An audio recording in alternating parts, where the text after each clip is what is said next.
I'm a triathlete. I'm a teacher. I've been at Berea High School for 13 years teaching English. I've done triathlons for over 10 years. I started off just trying to raise money and do a good deed, and then I just became hooked. So then I just started saying, well, I need to do more races. What other distances of triathlon can I do? So then I started doing Ironman, and so I've done 6 of those.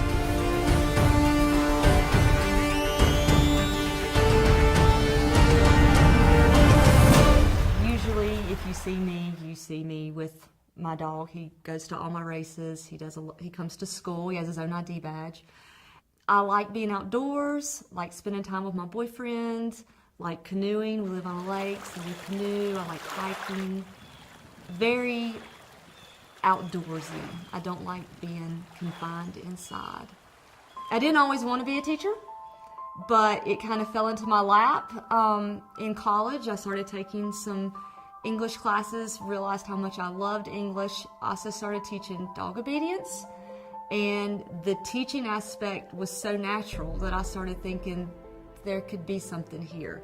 The minute I stood in front of a group of students, I said, this is what I was meant to do. This is where I need to be.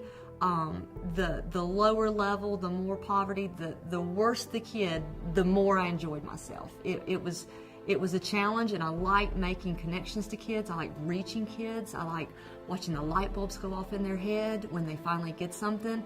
I like feeling like I'm making a difference. Health-wise, there was nothing wrong with me. I was completely healthy, very active, and it literally just came out of the blue. What I thought was a kidney stone sent me to the emergency room due to the pain. And they said, you have a mass on your kidney the size of a softball, and we're sending you to, get a biopsy. And so another scan, a CT scan, revealed not only do you have a mass on your kidney, which is kidney cancer, but you also have a huge mass in your rectum, which is rectal cancer, and neither cancer is related. 39 years old. I had melanoma that removed on my back in August, and I thought that would be it for my cancer experience, was stay out of the sun. And then this happened in December, so it was just completely out of the blue. Left me floored. Joyful Ornaments is a group of women throughout our community who love being together for a cause, and we make hand-painted Christmas ornaments for women who have cancer. And the proceeds from the ornaments go to help meet medical needs that they may have. Joyful Ornaments is a ministry that encourages women, raises money to help women that are battling cancer, coming alongside them to not only encourage them with those funds, but also for just that emotional and spiritual encouragement.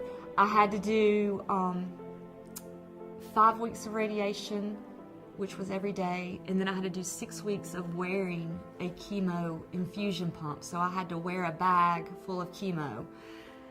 That was a pretty dark period, especially towards the end. I was able to work out the first 3 weeks of treatment, and then the side effects started to overtake. And so the last 3 weeks of my treatment was horrific.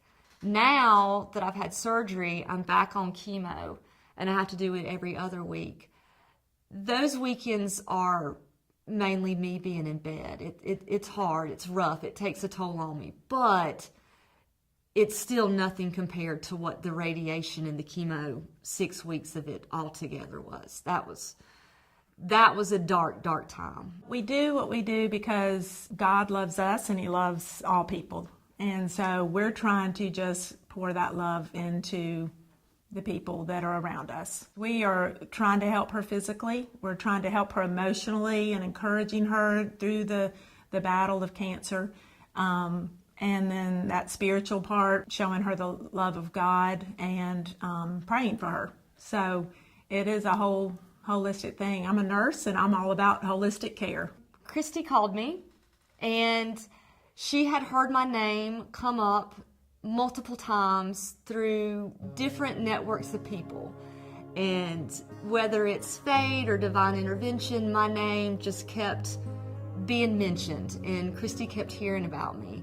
And so finally, she decided that she was going to, call me. She said, I think that we found our person. And they're all about women, empowering women.